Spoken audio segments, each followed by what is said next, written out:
Hey you, dim the lights, get comfortable, and let the weight of your day melt into the mattress. You're safe, you're still, and the only thing left to do is listen as the night gently carries you away. The 17th century looks charming from a safe distance. We picture powdered wigs, lace collars, candlelit banquets, and the sonnets of Shakespeare lingering sweetly in the air. But if you stepped into that world with your modern nose, you wouldn't last 5 minutes. The smell would announce itself before you even entered a room. It wasn't the rustic scent of wood smoke and fresh hay. It was the full-bodied stench of unwashed bodies, chamber pots emptied into streets, and perfume trying desperately to smother decay. Romanticizing the 1600s is easy when you're looking at oil paintings. Living through it would have been another matter entirely. Daily bathing was almost non-existent. Soap was rare, expensive, and often harsh, made with animal fat and lye that stripped skin raw. Showers were a fantasy no one had even dreamed of yet, and the very idea of immersing yourself in water was considered dangerous. Physicians warned that hot baths opened the pores, leaving the body vulnerable to sickness. Cold baths, meanwhile, were thought to shock the system and invite death. So the safest strategy, according to the wisdom of the day, was to stay dry, and most people did just that. Water was for drinking, and even then only sometimes, because everyone knew wells and rivers carried disease. To pour it over your body voluntarily seemed reckless. The result was a society where nobody expected anyone else to smell good. It was simply part of the landscape.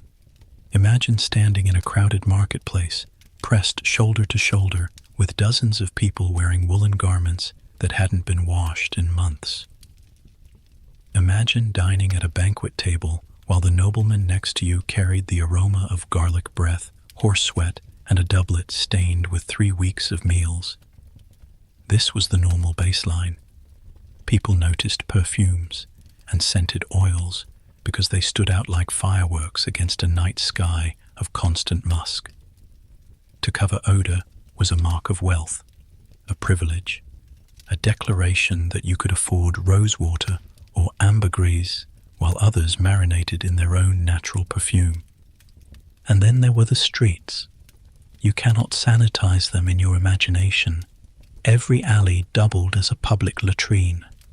Buckets of waste were tossed from windows with a casual shout of "Gardyloo," which gave passers-by approximately 1 second to leap clear or be baptized in someone else's problem.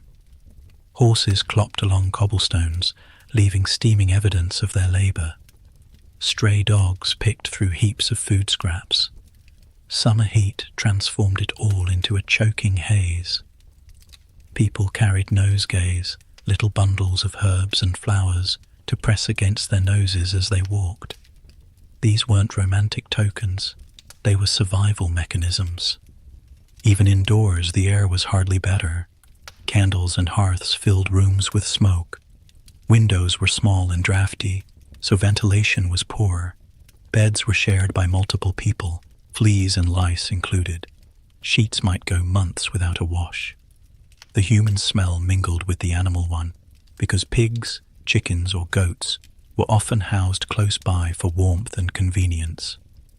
To step into a 17th century home was to enter a cloud of odors, layered like sediment. Bodies, smoke, damp wool, and the faint metallic tang of chamber pots not quite emptied. When we look back at this era, it's tempting to imagine it as a golden age of art, poetry, and refined manners. And yes, there was elegance, wit, and brilliance. But refinement didn't come with soap and water. Courtiers with the finest lace cuffs still scratched at lice beneath their wigs. Poets with dazzling quills still smelled like everyone else when they leaned too close. To forget that is to misunderstand the texture of life in the 1600s. It was a world where beauty existed, but it coexisted with filth, and everyone accepted the pairing as normal. So the next time you imagine yourself strolling through the London of Shakespeare or sipping wine in a Parisian salon, Remember this: the candles were smoky, the streets were foul, the people were ripe, and the perfume was heavy enough to make you gag. Romance it if you like, but don't kid yourself. The 17th century would hit you in the nose long before it ever won you over with poetry. When you think of soap today, you probably picture a neat little bar on the edge of the sink, or a bottle that smells like lavender, lemon, or ocean breeze. You lather up, rinse off, and never give it a second thought. In the 1600s, that ritual would have looked like sorcery. Soap existed, yes, but it was rare, harsh, and expensive. The average person would never see a bar of it in their entire life, let alone waste it on something as frivolous as bathing every day. And showers? Forget it. A steady stream of clean water cascading over your body was as unimaginable as a flying carriage. The very concept of daily lather and rinse simply didn't exist. Soap in the 17th century wasn't a cheerful pink rectangle with moisturizing aloe. It was a rough, gritty block of fat and lye, the kind that burned your skin if the proportions weren't right. Rich households might import finer versions from places like Castile, made with olive oil and carefully crafted.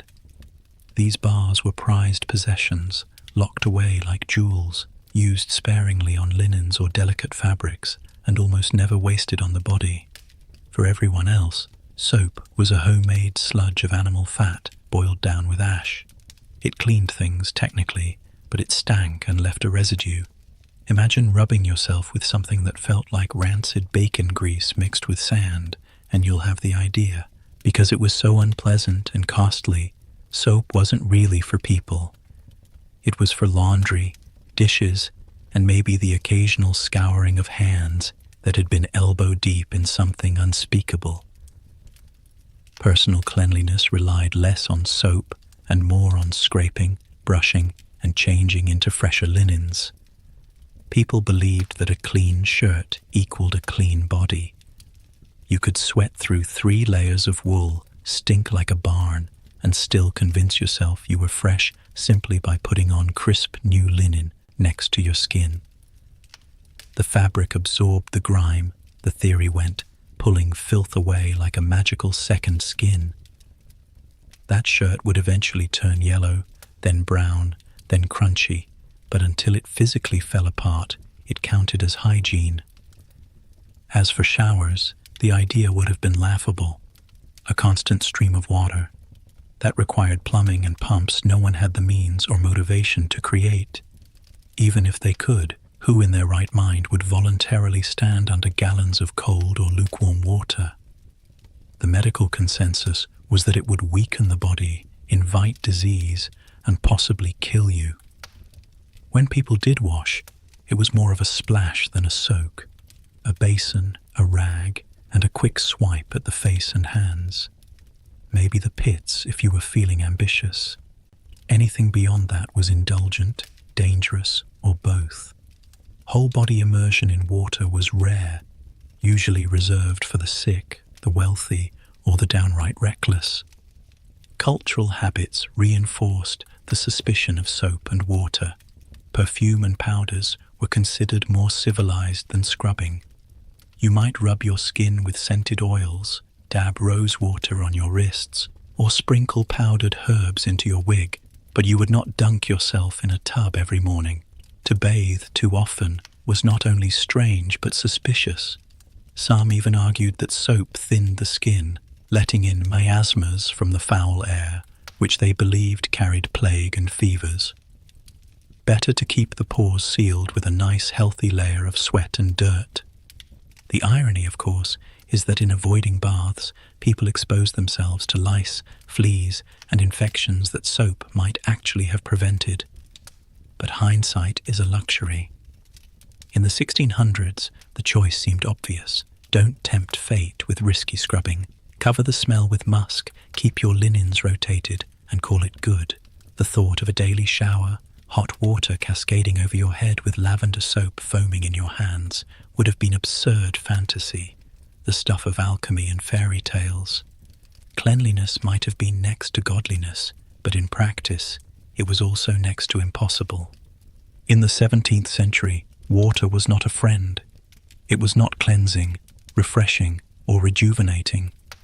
It was a danger, a sly assassin that could creep into your body and wreak havoc the moment you gave it an opening. And what was the biggest opening of all? Your skin. People genuinely believed that bathing opened the pores, those invisible gateways through which all manner of evil could seep.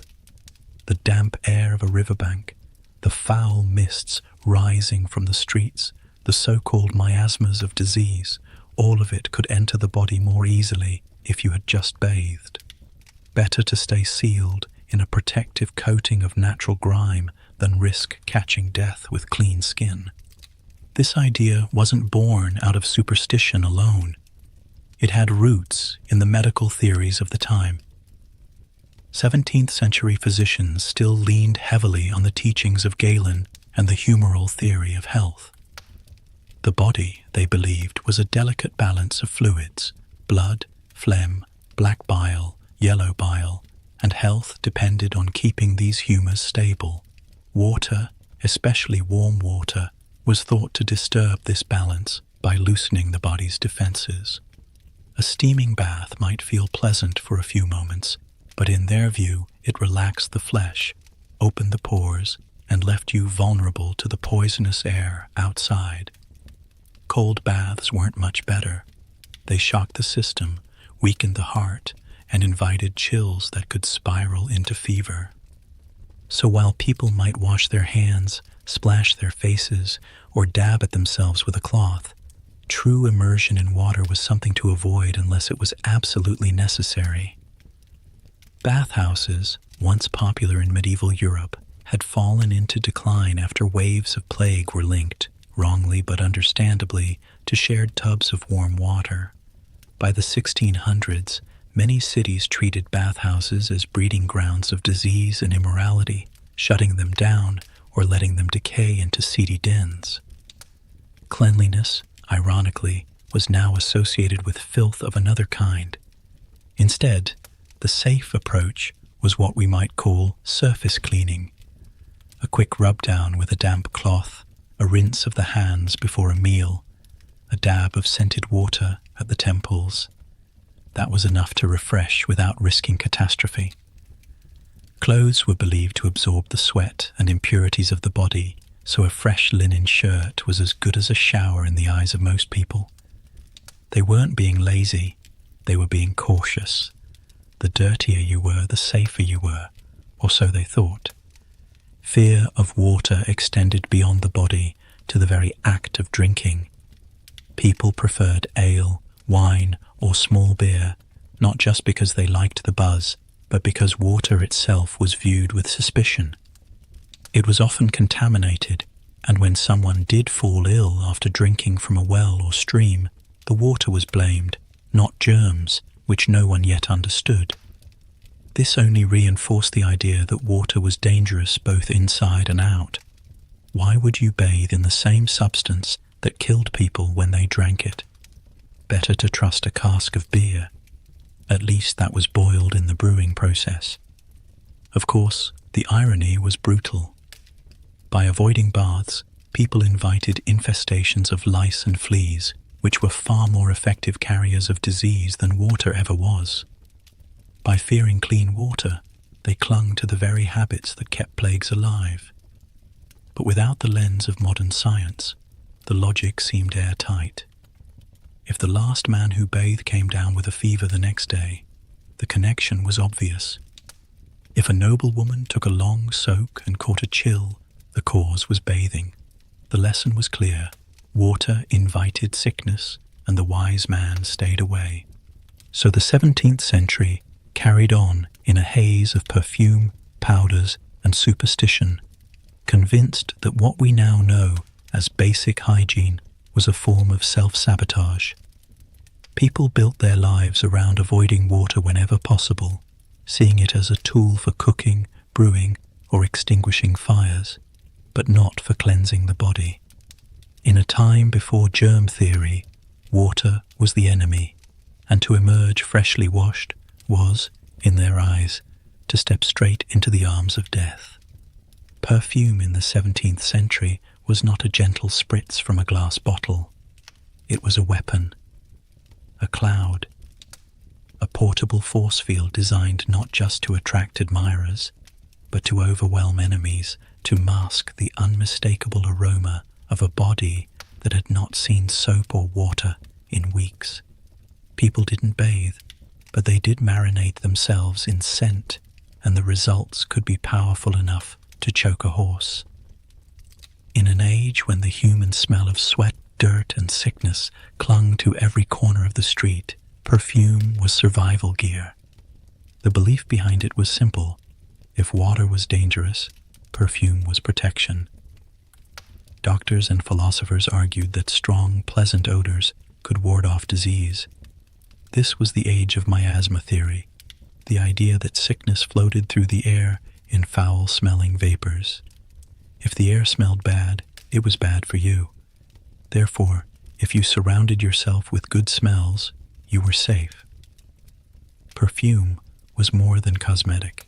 It was medicine, armor against invisible poisons. People stuffed herbs into their pockets, tucked dried flowers into their wigs, and carried pomanders, small balls filled with aromatic spices, dangling from chains at their waists. The wealthy took it further.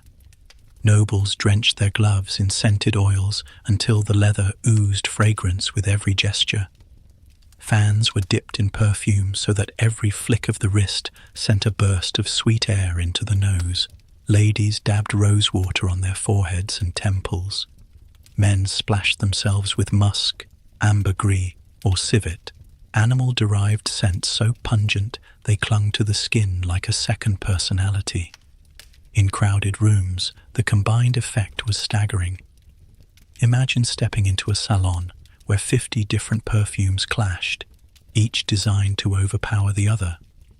It was less a pleasant aroma and more like standing in the middle of a battlefield fought with roses, animal glands, and clove oil. Perfume wasn't cheap, which made it a status symbol as well as a survival tool. Imported essences from the East, amber, frankincense, myrrh, carried exotic prestige. A noble's scent could tell you about their wealth before they even spoke. To smell of jasmine or sandalwood was to declare you had the means to acquire luxuries most people couldn't pronounce, let alone afford. Perfume bottles themselves became elaborate works of art, carved from crystal, silver, or porcelain, displayed proudly like trophies. The more you reeked of expensive flowers, the higher your place in society seemed to float. But perfume was not just for the elite. Ordinary folk made do with their own versions of this olfactory armor. Lavender stuffed into linen closets, rosemary tied into hair, cloves tucked into handkerchiefs. Housewives brewed concoctions from vinegar steeped with herbs, a sort of early air freshener meant to be sniffed during outbreaks of plague. People walked through city streets clutching nosegays, small bundles of fragrant plants to press against their noses. A whiff of mint or sage, they thought, could cancel out the stench of sewage and protect the lungs from pestilence. Of course, the irony is that while perfume made people smell better, or at least smell different, it did nothing to address the root of the problem. It masked, it covered, but it never cleansed. Bodies were still filthy beneath the lace and brocade, sweat still crusted under layers of clothing, wigs still crawled with lice, no matter how much lavender oil you drizzled onto them. In many cases, the heavy perfumes only made the air more suffocating, turning gatherings into a clash of musk and mildew. And yet it worked in the way people needed it to. It allowed them to feel safe, dignified, and less embarrassed about the unavoidable odor of human life without baths. Perfume became a shield against disease, a disguise for reality, and a way to reframe dirtiness as sophistication. To reek of ambergris was to be fashionable, not filthy. To carry a pomander was to show both wealth and wisdom. The stench of unwashed bodies may have been inescapable, but with enough perfume, you could pretend it was someone else's problem. So when you picture a 17th century court filled with silk and candlelight, don't imagine a delicate floral fragrance wafting gracefully through the room. Imagine a wall of overpowering musk and spice, so thick you could practically chew the air.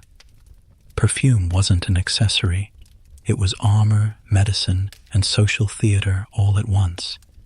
And in a world where nobody bathed, it was the only thing standing between you and the unbearable truth of what everyone actually smelled like.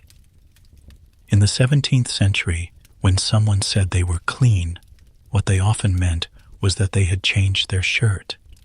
This wasn't laziness, at least not in the way we would think of it today. It was a genuine belief that linen itself absorbed the dirt and sweat from the skin. To strip off a soiled shirt and pull on a fresh one was, in their minds, as effective as scrubbing in a bath.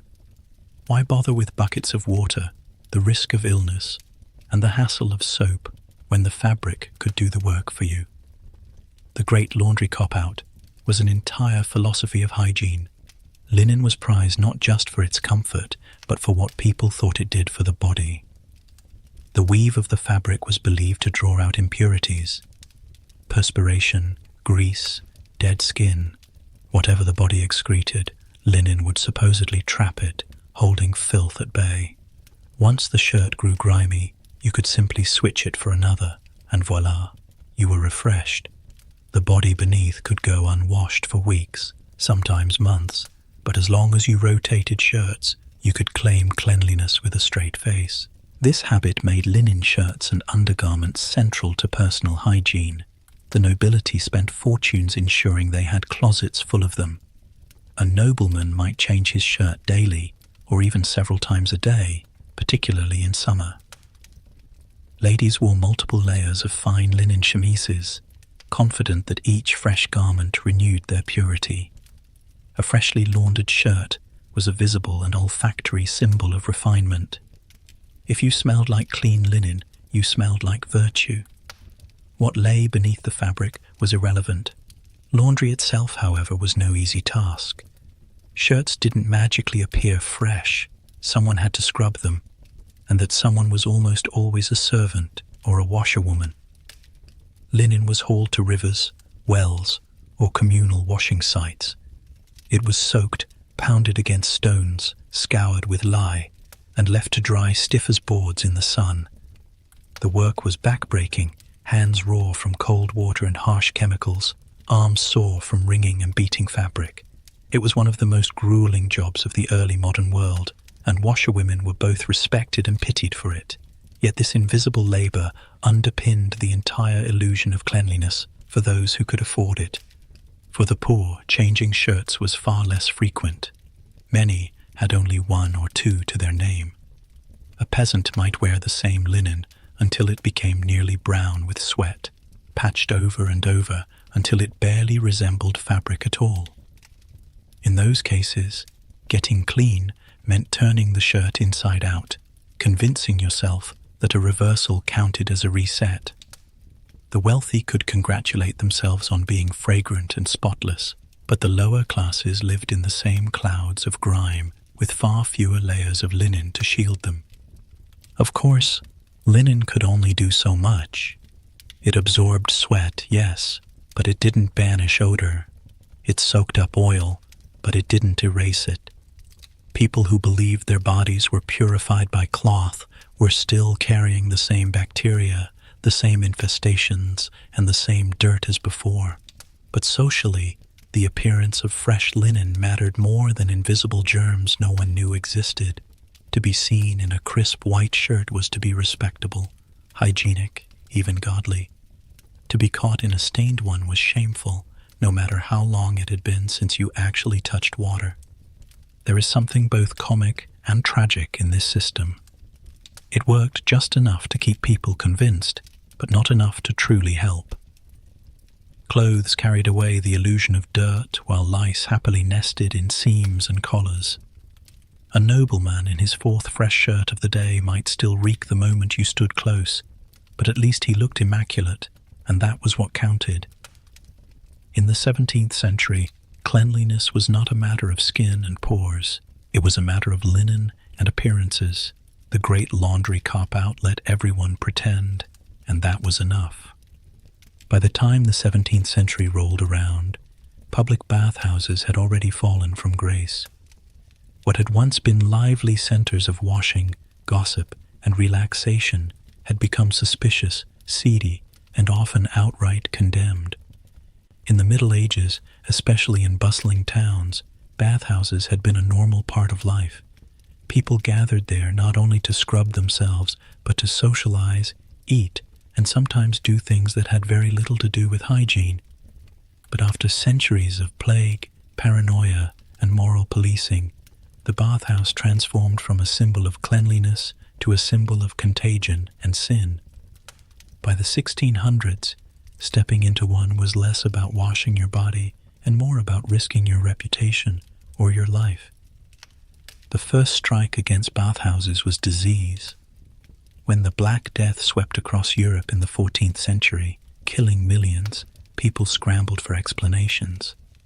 Germ theory didn't exist, but they noticed patterns, and one of them was that bathhouses, warm, moist, and crowded, seemed to go hand in hand with outbreaks.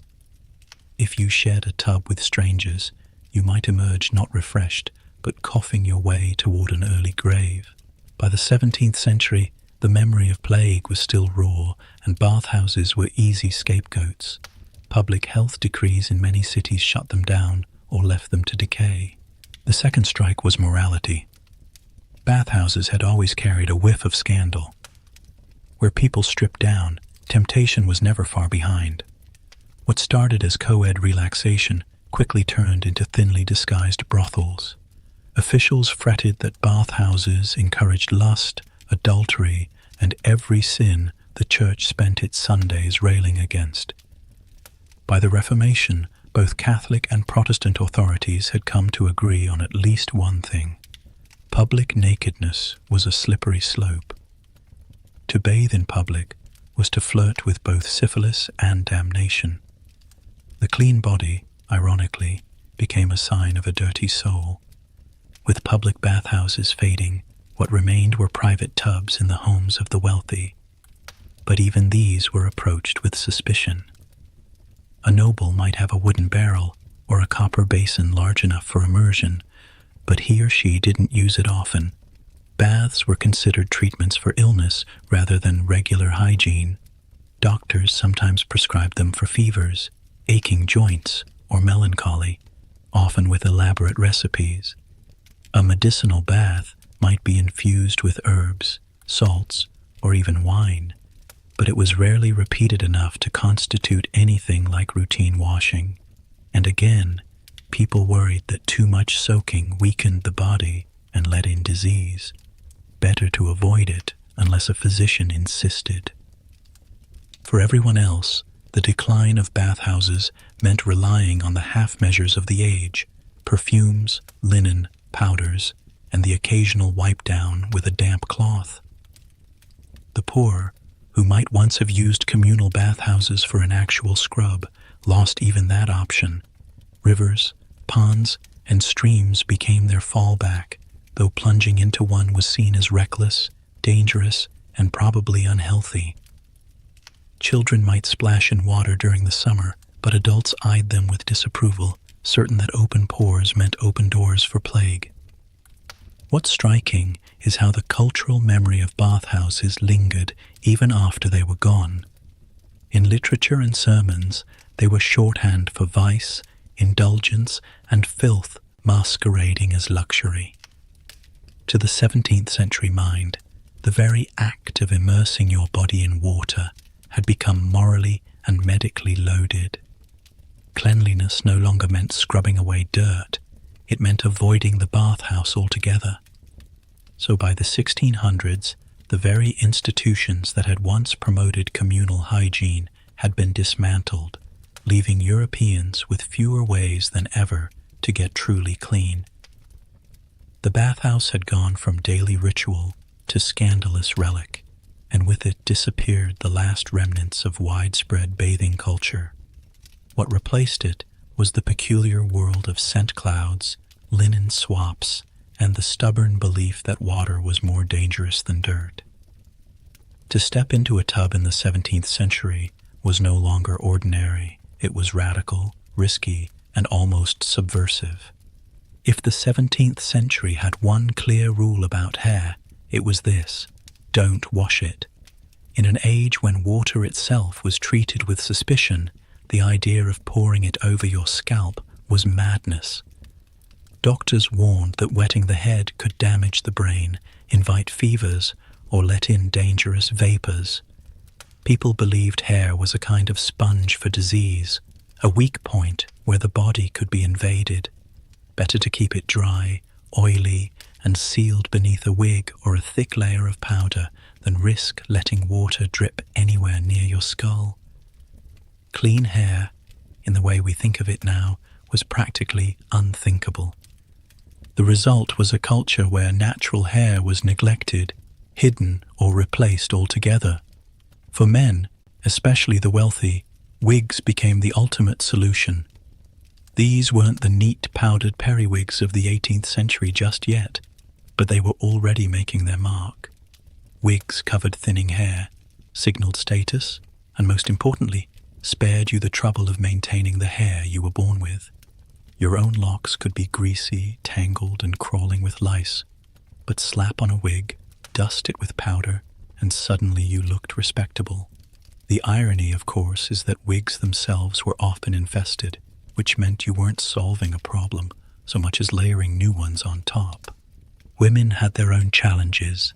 Elaborate hairstyles, towering arrangements of curls and braids were a mark of sophistication. But washing them, not a chance. Instead, women relied on combing, oiling, and sprinkling hair with powders made of starch, flour, or ground orris root. These powders gave the appearance of volume, absorbed some grease, and, most importantly, masked odor. The smell of old hair oil could be overwhelming, but add a little lavender powder and you could pass in polite company. Combing was as close to cleaning as most people dared, and lice combs were as common as hairpins. Delousing, in fact, was a routine chore, often carried out by servants who spent hours picking through hair to remove unwelcome tenants. The lower classes had fewer options. They wore their hair long, greasy, and unwashed, combing when possible and shaving when lice got out of control. Soap was too precious to waste on hair, and water too dangerous, so the most practical solution was to live with the grime.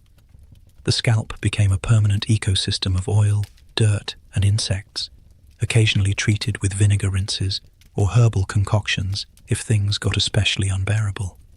These methods helped a little, but they were sporadic, and no one mistook them for hygiene in the modern sense. What's astonishing is that greasy, unwashed hair wasn't considered shameful. It was normal. Everyone lived with it, from peasants in the fields to kings in their palaces. Wigs and powders created the illusion of grooming, while combs and oils kept hair from becoming completely unmanageable. But the thought of soap and water on the head remained radical, if not outright dangerous. To wash your hair was to risk your health, to meddle with nature's balance, to invite sickness into the very seat of thought and spirit. So the 17th century managed with its strange system: powdered wigs, perfumed oils, combs scraping through tangles, and lice treated as an unavoidable fact of life. The idea of stepping into a hot shower and rinsing away the day's sweat would have seemed bizarre, reckless, and utterly foreign.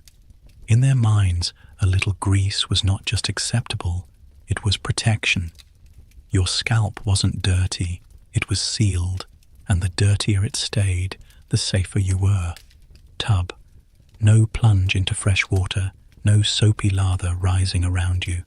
Instead, you sat on the edge of your bed, or perhaps stood near the fire with a small basin of water, a scrap of linen, or a sponge, and the determination to pat, dab, and swipe just enough to convince yourself that you were clean. This was not a bath. It was a negotiation, a ritual more about appearances and refreshment than hygiene.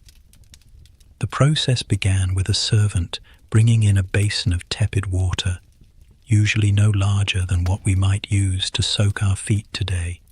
Into it might go a pinch of herbs, a splash of vinegar, or rose water if you were wealthy. Not for disinfecting. No one knew what that was.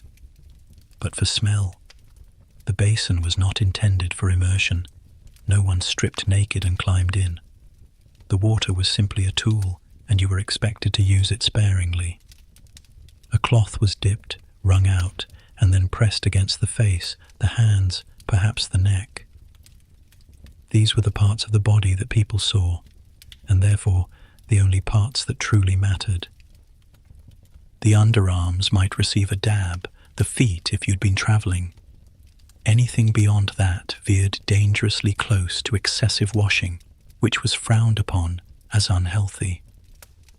Doctors warned against exposing too much skin to water, and people listened, so the bed bath was a compromise, enough to feel refreshed, enough to smell faintly of lavender if you had the means, but never enough to actually risk soaking the body. For nobles, this ritual was often ceremonial. Ladies of the court might have their faces wiped gently by attendants while reclining on cushions. Gentlemen might rinse their hands before donning a new shirt, declaring themselves fresh for the day. It was a performance of hygiene rather than hygiene itself, and it carried the added bonus of reinforcing social order. The rich did not scrub themselves. They had others dab them. For the middle and lower classes, the ritual was less indulgent, but similar in practice.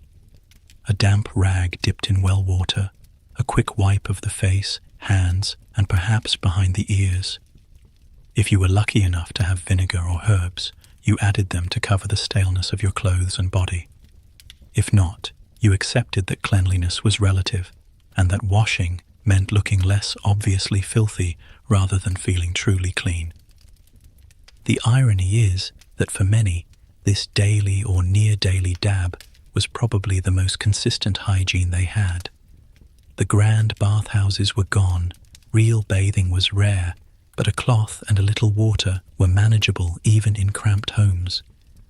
People carried on with the belief that this minimal ritual was enough to keep them healthy, respectable, and socially acceptable.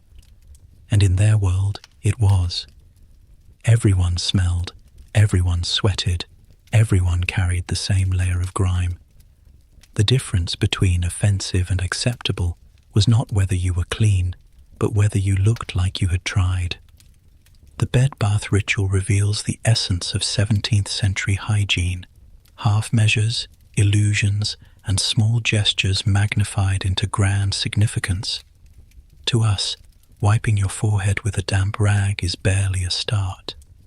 To them, it was the daily renewal of body and soul, a fresh shirt, a dab of rose water on the temples, and the confidence that no one would accuse you of negligence.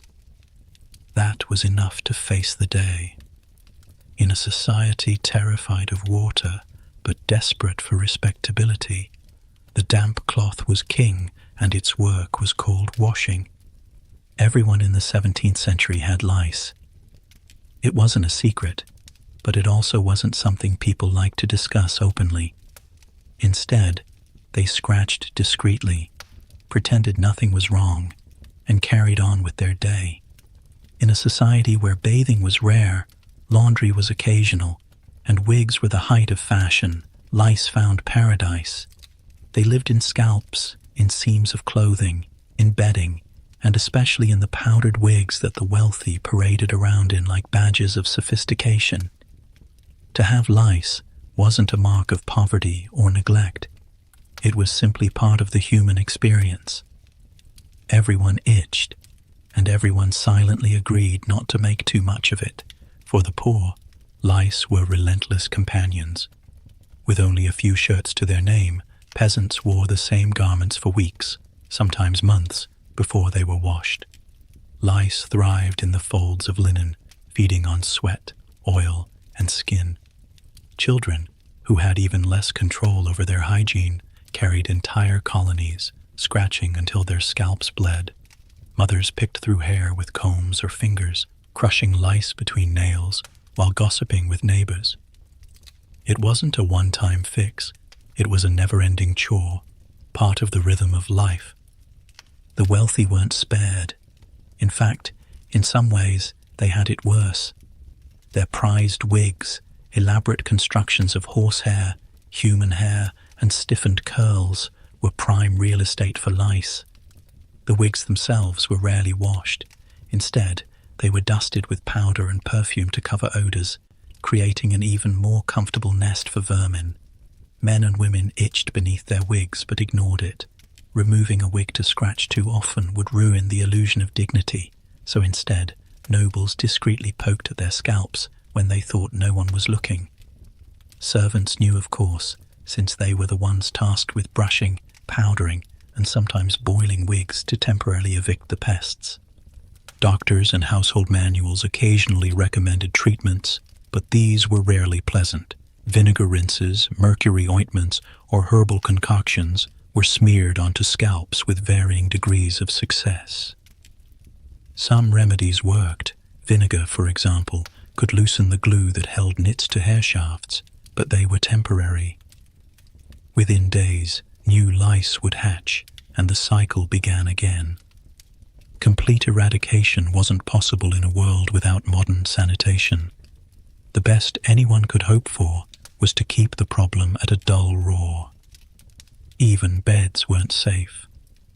Lice and their cousins, bedbugs, nested in straw mattresses, crawling out at night to feed. Travelers often complained about waking up covered in bites after staying at inns. But since nearly everyone lived with it, the complaints carried little outrage. You weren't special for being bitten. You were special if you somehow avoided it. A clean, itch-free night's sleep was an anomaly, not the norm. What's fascinating is how normalized this constant discomfort became. People didn't imagine a lice-free existence because they had no frame of reference for it. To them, lice weren't a sign of filth, but a fact of life, like bad weather or sore feet. You dealt with them quietly, scratched when you could, and went on pretending nothing was amiss. In portraits and poems, no one mentioned the hidden reality that every elegant wig, every fine linen collar, and every powdered cheek probably concealed a crawling, itching infestation. The silence around lice was a kind of collective denial. To talk about it openly would puncture the fragile illusion of cleanliness upheld by fresh shirts, perfumes, and powder. So people smiled, posed, and performed civility, all the while itching beneath the surface. In the 17th century, the lice problem wasn't a scandal. It was life. In the 17th century, even if you managed to tolerate the lice burrowed in your hair and clothes, you still had to contend with the other two companions no household could avoid, fleas and rats. These weren't occasional nuisances. They were permanent fixtures of daily life. If you weren't scratching at flea bites, you were swatting at the tiny leaping menaces, and if you weren't doing that, you were chasing rats across the floor with whatever blunt object came to hand. It didn't matter if you lived in a drafty peasant's hut or a noble's palace lined with velvet. Fleas and rats were everywhere, and everyone knew it. Fleas, in particular, were relentless. They lived in straw mattresses, in the folds of clothing, in the rugs and rushes scattered across floors. Since people rarely washed either themselves or their bedding, fleas found a paradise of warm bodies and constant feeding opportunities. A single night's sleep might leave you covered in red bites, itching from head to toe. Children cried from the irritation. Adults scratched until their skin broke, and yet no one truly believed they could be rid of them. You could shake out a blanket, sweep the floor, or even burn herbs to chase the fleas away. But by the next evening, the hopping tormentors would return, undeterred. Dogs and cats carried their own colonies, compounding the problem, so that even a beloved pet doubled as a delivery service for yet another wave of itching. The bites themselves were uncomfortable enough, but worse was the dread that came with them.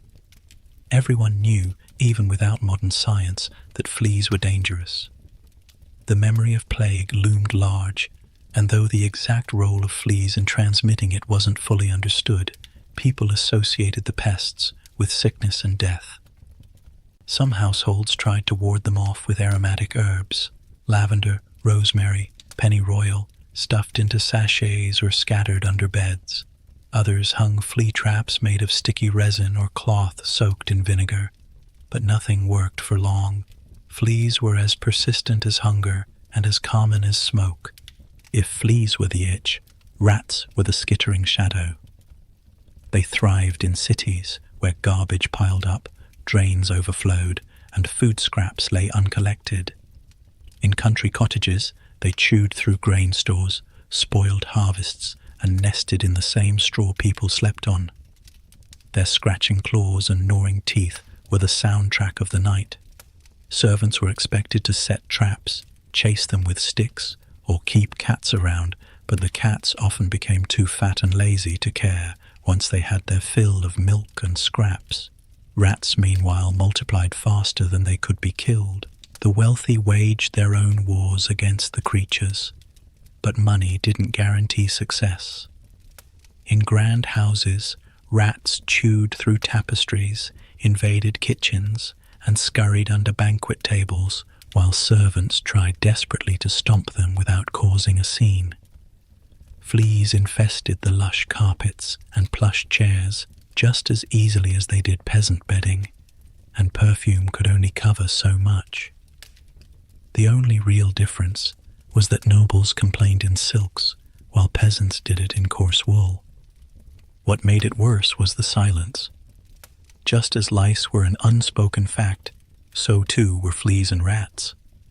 People joked about them in private, cursed them in frustration, but rarely admitted just how bad the problem was. To acknowledge it openly would be to admit that no amount of wealth, faith, or social standing could protect you from the most humiliating companions of daily life. Everyone scratched, everyone swatted, and everyone pretended it was fine. The truth was less fine. Flea bites festered, rat droppings carried disease, and entire cities reeked of vermin. Yet life went on. Families ate with fleas leaping on their legs, children played with rats darting between their feet, and nobles powdered themselves while knowing the itching beneath their wigs wasn't just their own hair. In the 17th century, the world was a constant negotiation with discomfort, and your truest companions were not your friends, neighbors, or even your family, but the vermin that lived with you, bit you, and refused to leave. In the 17th century, teeth were not expected to be white, straight, or particularly healthy. In fact, white teeth could even look suspicious, childlike, peasant-like, or simply unusual in a society where almost everyone's mouth was in some stage of decay. Blackened teeth, missing teeth, even rotting stumps were not just tolerated, but sometimes admired, seen as signs of age, wealth, or experience. A smile full of dental ruin could pass as perfectly respectable, even attractive, in an age before toothpaste, toothbrushes, or dentistry as we know it.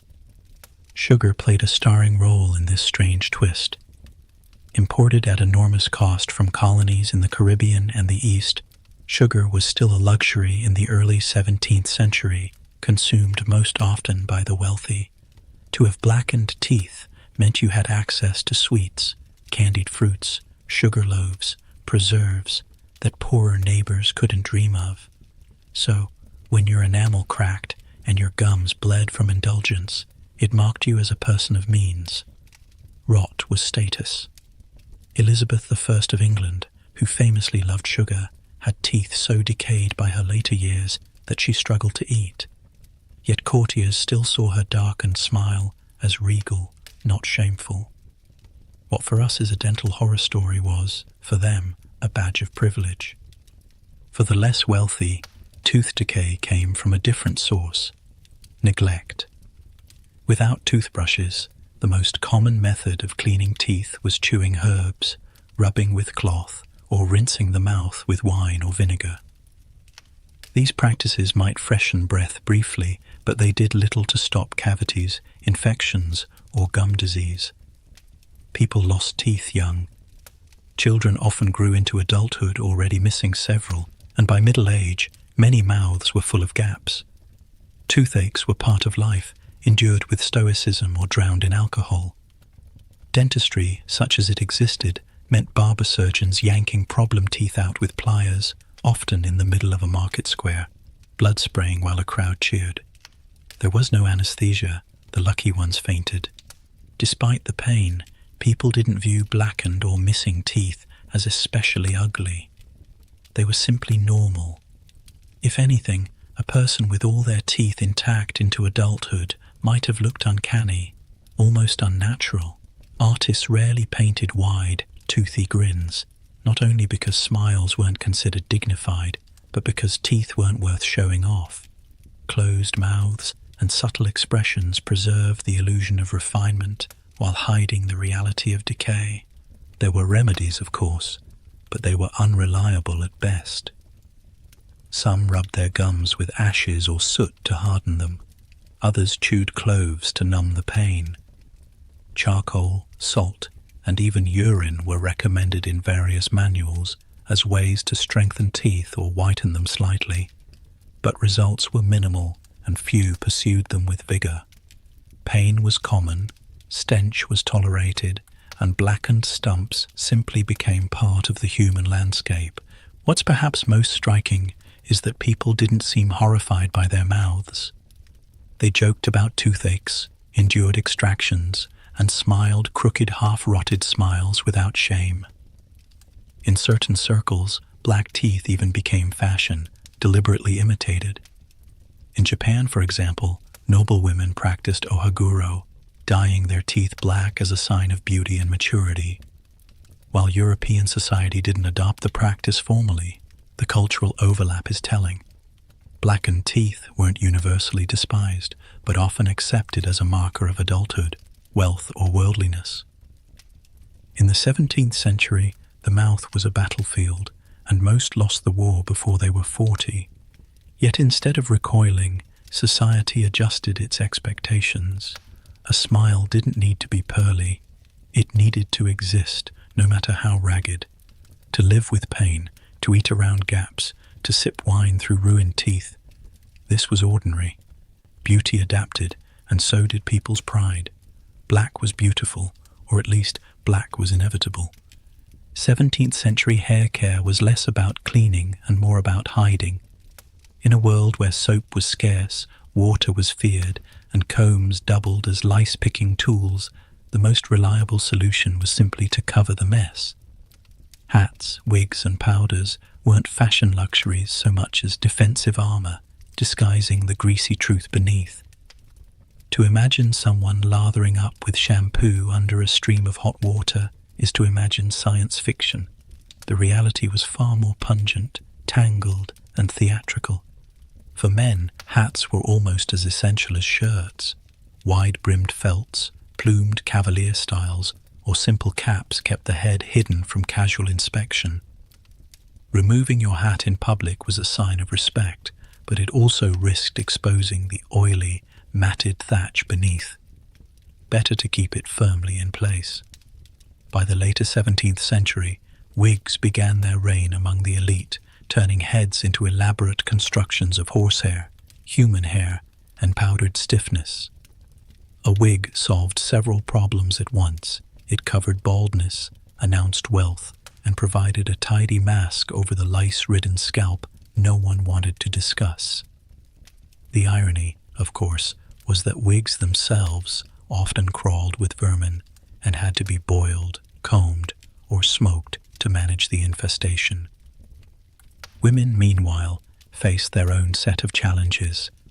A noblewoman might spend hours having her hair arranged into curls, braids, and coils, only to have it dusted with starch or flour powder to absorb the sheen of grease.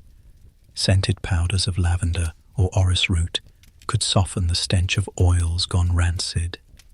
These elaborate styles might look regal from afar, but up close they were stiff, itchy, and fragile.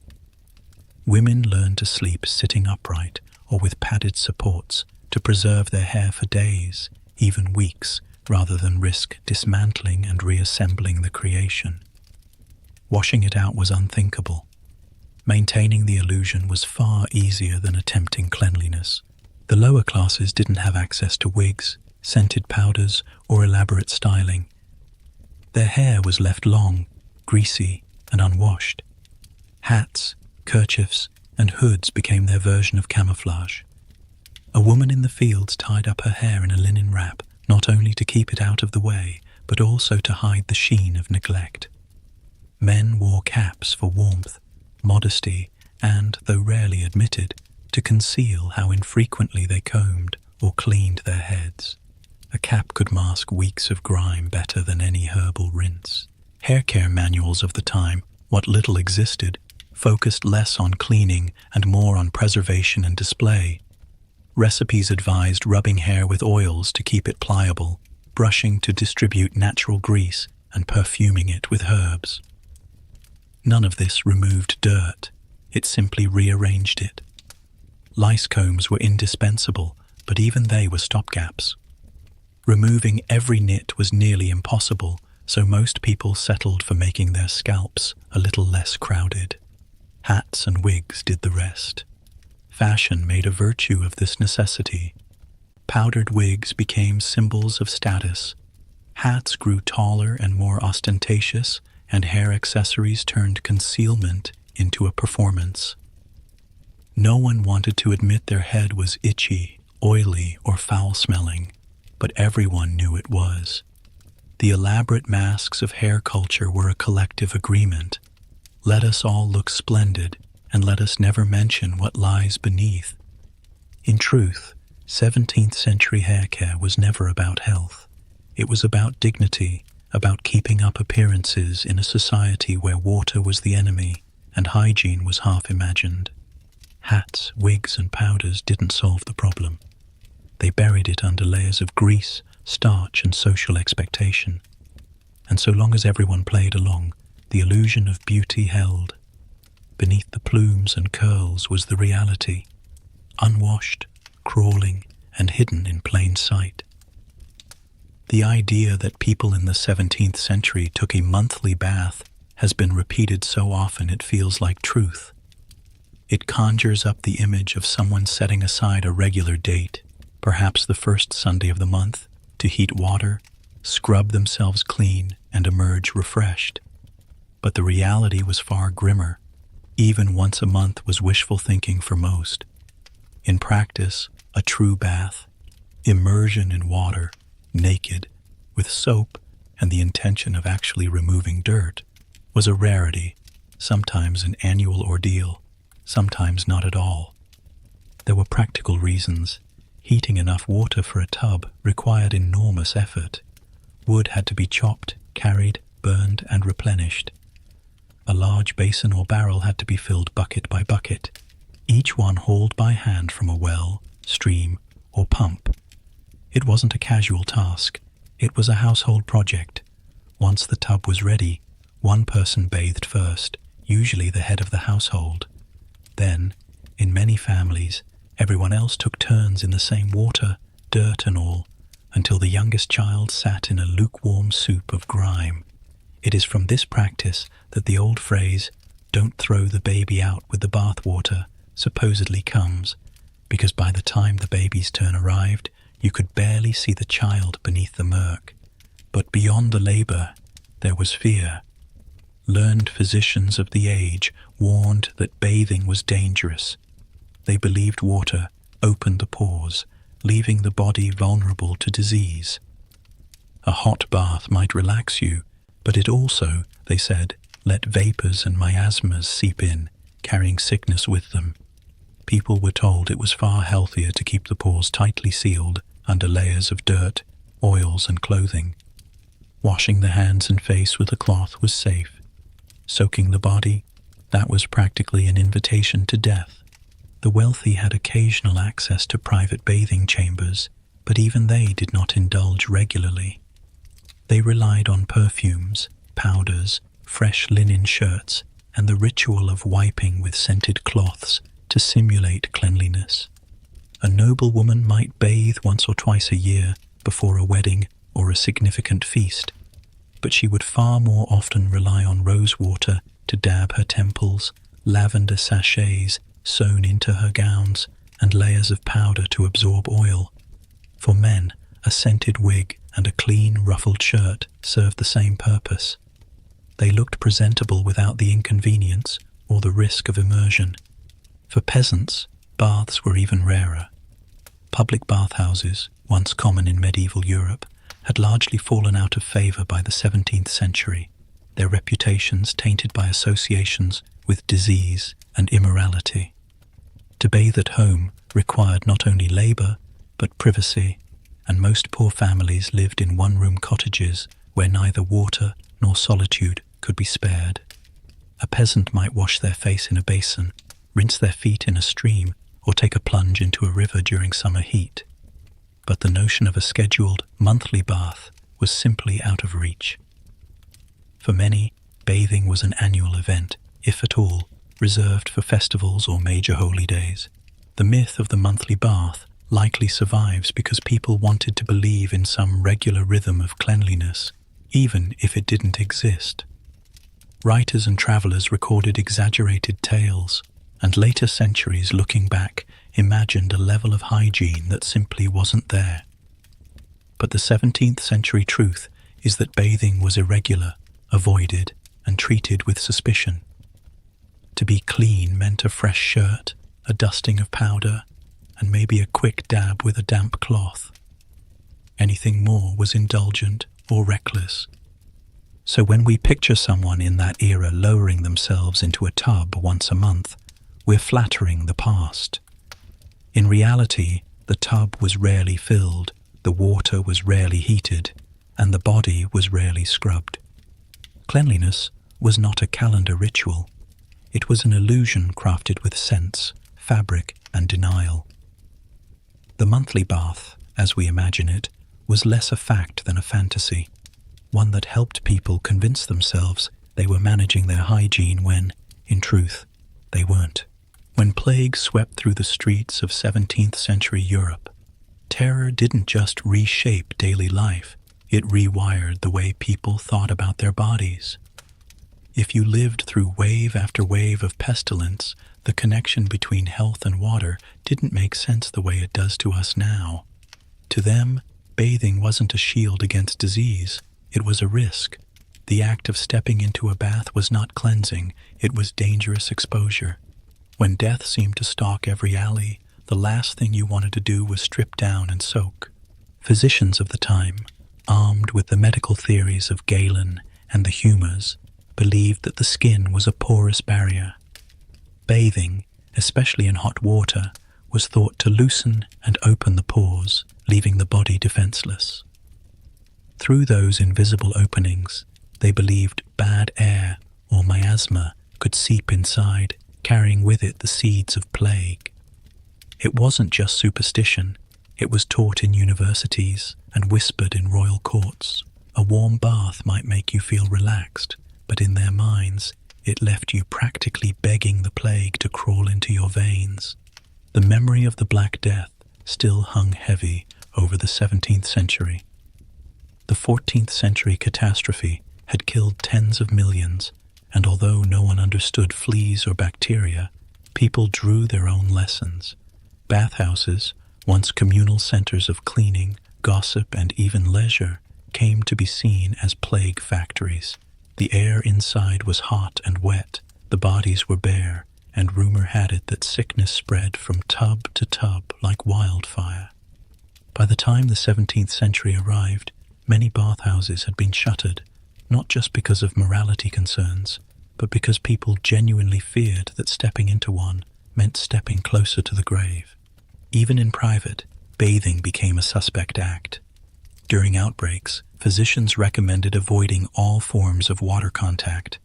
If you had to wash, it was safer to do it with a cloth dipped in vinegar or wine, liquids thought to cleanse the skin without opening it to disease. Full immersion in water, especially hot water, was frowned upon.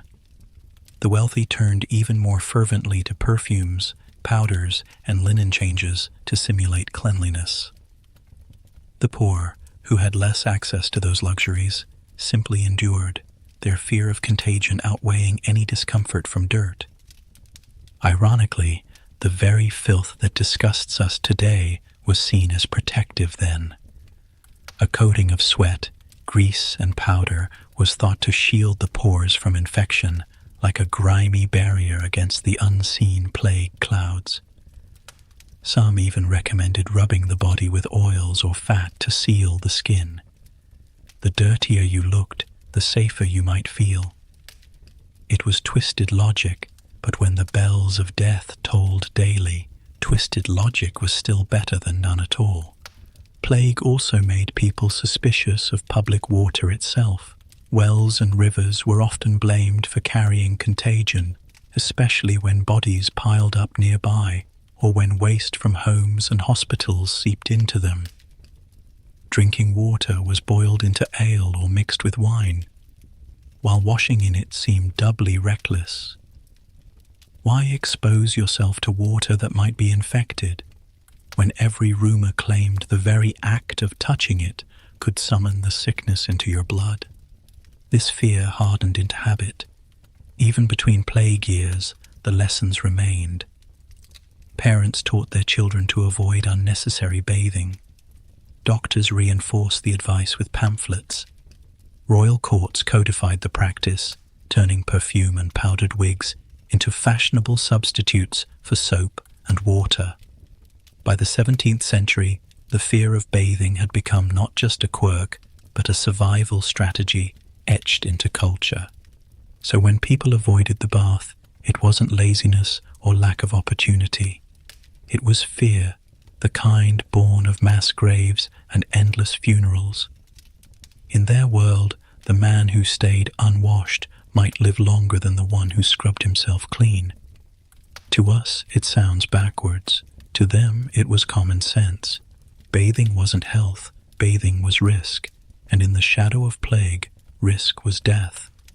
In the 17th century, the question of where it all went, the waste, the refuse, the endless byproduct of thousands of bodies crammed into growing towns, was answered with a shrug and a bucket. Public toilets existed in some places, sure, but they were hardly triumphs of engineering. They were holes over pits, sometimes over streams, sometimes over nothing at all. They stank, they overflowed, and they were breeding grounds for every pestilence known to man. To call them public conveniences was a cruel joke. They were more like public reminders that sanitation was still a distant dream. Cities like London, Paris, and Amsterdam had begun to swell with trade and ambition, but their waste systems lagged centuries behind. Privies were shared, crude wooden benches set over cesspits that collected everything until someone was brave or desperate enough to empty them. The men who did this work were called night soil collectors, men who arrived under cover of darkness to shovel human waste into carts and drag it to the outskirts of the city. The smell was indescribable, and the work was so filthy that the men who did it were shunned, even as their job kept the city barely livable. In poorer districts, cesspits weren't emptied regularly at all. They simply filled and overflowed, seeping into basements, alleys, and wells. People joked darkly about the perfume of the city, but no one laughed when disease followed. Public latrines in markets or near churches offered little relief. These structures were often communal pits, lined with rough planks where men, women, and children relieved themselves side by side. Privacy was not part of the design. Neither was hygiene. The pits below swarmed with flies, and the stench lingered in the air like a second atmosphere. Rain turned them into swamps. Summer turned them into ovens. If you were unlucky enough to live near one, your house was perfumed with the essence of humanity at its worst. People did their business quickly and fled, gagging as they went. Those with more money had private arrangements, though private was only relative. Chamber pots were standard, ceramic or metal bowls kept under beds or in corners to be emptied each morning. The trouble was where they were emptied. The simplest method was the street. Windows opened, pots tipped, and their contents splashed into gutters, often without so much as a warning shout. It was not uncommon to be walking down a narrow alley when a torrent of urine and worse cascaded down from above. The phrase, "Gardy Lou," a shouted warning in some cities, was your only chance to dodge. Too slow, and you wore your neighbor's supper from the night before. Rivers and canals were no better. They became the default sewers of the 17th century, carrying away waste along with dead animals, rotting food, and industrial refuse. In London, the Thames reeked of human effluent. In Paris, the Seine foamed with filth. These waters were used not only for dumping waste, but also for washing clothes, fetching drinking water, and even bathing when the heat became unbearable. People knew the rivers were foul, but necessity trumped disgust. The same bucket that held your drinking water might have been dipped only yards downstream from where someone else had just emptied their chamber pot. Sanitation laws existed, but they were weak and rarely enforced. Cities tried to regulate where and when waste could be dumped, but enforcement meant paying men to patrol alleys and docks, and money was always short. Complaints piled up alongside refuse. Chroniclers of the era described the smells of cities as overwhelming, pungent enough to cling to clothes and hair long after one left the streets. And yet, people adapted. They lit fires and burned herbs to mask the odor. They carried handkerchiefs perfumed with lavender or vinegar to press against their faces in the worst alleys. Nobles traveled in closed carriages, not merely for luxury, but to avoid the spray of chamber pots. Ordinary folk trudged on, resigned to stepping over streams of filth and praying that their shoes didn't spring a leak. Public toilets and private waste alike painted a grim picture of 17th century life. It wasn't just unpleasant, it was dangerous. Cholera, dysentery, and typhus thrived in the cesspits and gutters. People didn't connect disease with bacteria, but they knew foul water made them sick. Still, the infrastructure lagged behind the knowledge. The 17th century carried forward the medieval nightmare of waste management, layering it with the chaos of growing populations and swelling cities. It was a world where every street corner carried risk, where a walk home after dark could mean slipping into sewage, and where the most private act of the day, relieving yourself, was never truly private at all. It was filth woven into the fabric of daily life, and everyone, rich or poor, had to breathe it in. In the 17th century, the world smelled like an open sewer with a touch of barnyard. Streets overflowed with waste, bodies went unwashed for months, and chamber pots rained down into alleys. In that atmosphere, accessories weren't just about looking fashionable, they were practical tools of survival. A scented fan wasn't a flirtatious prop, it was a portable air filter. Perfumed gloves weren't merely stylish leather, they were a way to make touching anything tolerable. A nosegay, that little bundle of herbs clutched in one's hand or pinned to a bodice, was less a bouquet than a shield, a talisman against the all-pervading stink and the invisible death people believed drifted through it. The glove was one of the most telling examples of this strange blend of luxury and necessity. Leather was tanned with chemicals so pungent they left it nearly unwearable. To cover the odor, gloves were soaked in scents, orange blossom, rosewater, ambergris, or musk. Sliding on a pair meant surrounding your hands with a cloud of perfume, strong enough to mask not only the reek of the leather, but the reek of the streets themselves. Courtiers and nobles made a show of these gloves, flaunting them as markers of refinement, but underneath the display was the very real relief of not having to smell human waste every time you lifted your hand to your face. They were both armor and advertisement, proof that you could afford to carry beauty into a world of filth. Fans served a similar double life. In paintings, they looked like delicate tools of flirtation, fluttered coquettishly at balls or tilted coyly over half-hidden smiles. But in reality, they were portable wind machines designed to push away stink. A perfumed fan released a subtle fragrance every time it snapped open, mixing lavender or civet musk with the foul air of crowded rooms. In a packed court chamber or a summer street fair, where sweat, unwashed bodies, and chamber pot runoff created an invisible fog of disgust, the fan was as much a practical defense as a fashion flourish. Women waved them constantly, not just to cool themselves, but to chase away smells and shield their noses from the miasmas they believed carried plague. And then there were nosegays, small clusters of flowers and herbs bound tightly together, carried like a constant inhaler. The name itself comes from the idea of something to please the nose, a necessity when the alternative was inhaling the stench of sewage, sweat, and decay. These little bundles often contained rosemary, lavender, thyme, or even garlic, plants believed not only to smell pleasant, but to ward off disease. People held them under their noses when passing through bad quarters of town, pressed them to their faces during church if the neighbor's odor was unbearable, or tucked them into collars and bodices to create a circle of fragrance. Physicians carried them too, believing that breathing through herbs would filter the poisoned air of plague victims. In portraits, nobles are often painted holding flowers delicately to their lips. It looks romantic to us, but to them it was practical. They were quite literally trying not to gag. These accessories transformed the way people moved through daily life. Gloves made touching public spaces bearable. Fans created bubbles of tolerable air in crowded halls.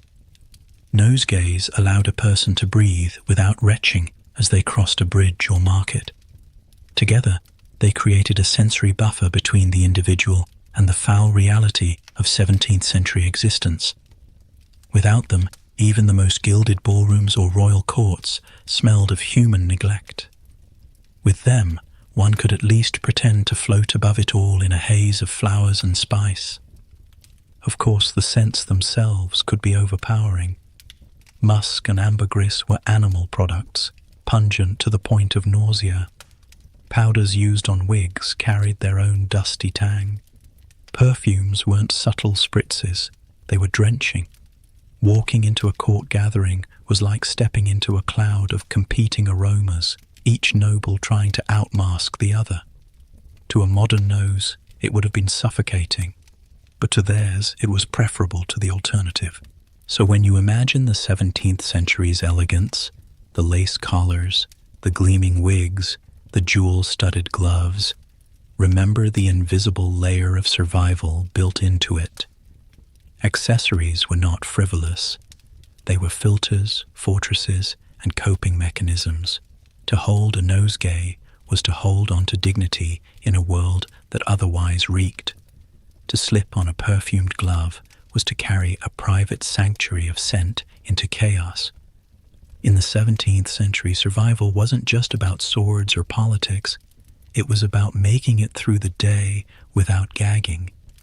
In the 17th century, religion guided nearly every aspect of daily life, including how people thought about their own bodies. When it came to cleanliness, the church had a complicated stance. It did not ignore hygiene altogether. After all, priests and monks still washed. But the emphasis was always on the state of the soul, not the skin. Soap could clean dirt, but prayer cleansed sin, and sin was the real danger. This hierarchy of purity shaped how society viewed bathing, grooming, and the body itself. To be spiritually clean mattered far more than being physically washed. Centuries of Christian teaching had painted the body as both sacred and suspect. On one hand, the body was the temple of the soul. On the other, It was a vessel of temptation and corruption. To focus too much on its comfort or appearance could veer into vanity or indulgence. Bathing, with its association of pleasure and exposure, lived in this tension. Monastic orders in the Middle Ages had sometimes allowed communal baths, but by the 17th century, the pendulum had swung toward austerity.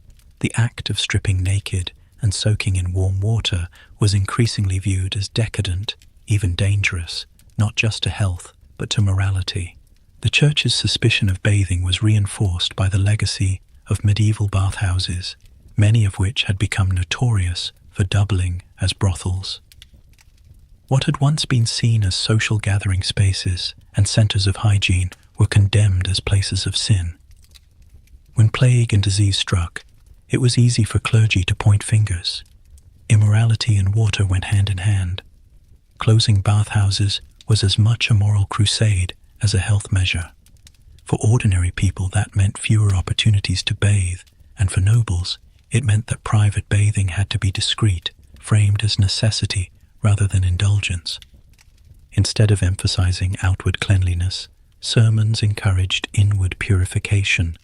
Confession, fasting, and penance washed away the stains of sin. Rituals like baptism, which symbolized rebirth and spiritual cleansing, carried more weight than any physical scrubbing. The paradox was obvious.